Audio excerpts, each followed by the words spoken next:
It's here in Sidi Bouzid, in the Tunisian mountains, that young street vendor Mohamed Bouazizi set himself on fire on December 17, 2010. His desperate act sparked a revolution in the country. Millions of Tunisians hoped it would improve their lives.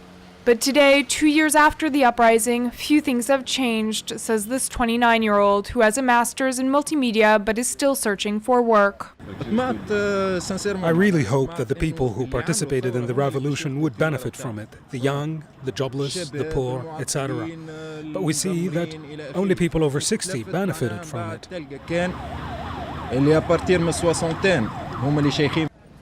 To address unemployment and develop rural regions that had been marginalized by Ben Ali's regime, transitional authorities announced an emergency plan of 1.5 billion USD.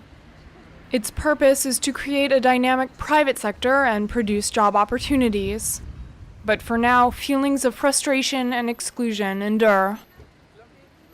عموما أن الجهة في الحقيقة The region was so desperate before the revolution. We began to have hope.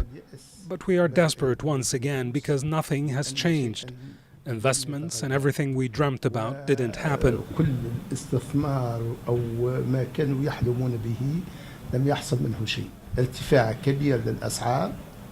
Prices and unemployment have continued to rise.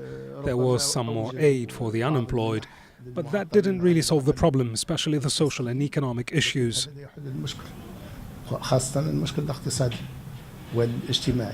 Unemployment at 19% in 2011 has slightly declined, but was still high in 2012 at 17.6%. The World Bank even expects the rate to increase to 18% in 2013.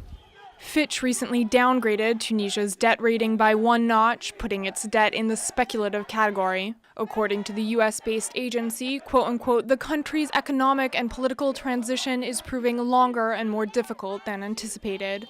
However, even though the Tunisian GDP remains much lower than North African countries on average, growth is starting to recover. At negative 1.8% in 2011, it should hit 2.4% in 2012. Growth should increase to 3.7% in 2013, according to the World Bank's predictions. To achieve these goals, the country will have to boost its exports and attract more foreign direct investments. Tunisia will also have to rely on a dynamic tourism sector. 5 million visits have been recorded since the beginning of 2012, a 26% increase compared to 2011. Other sectors like agriculture, fishing, and service activities are also recovering.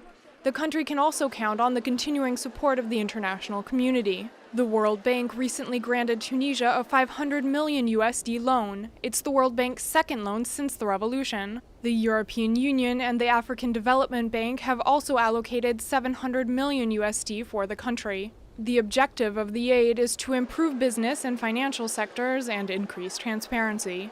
This support from financial institutions is a sign that Tunisia's economy might recover in 2013.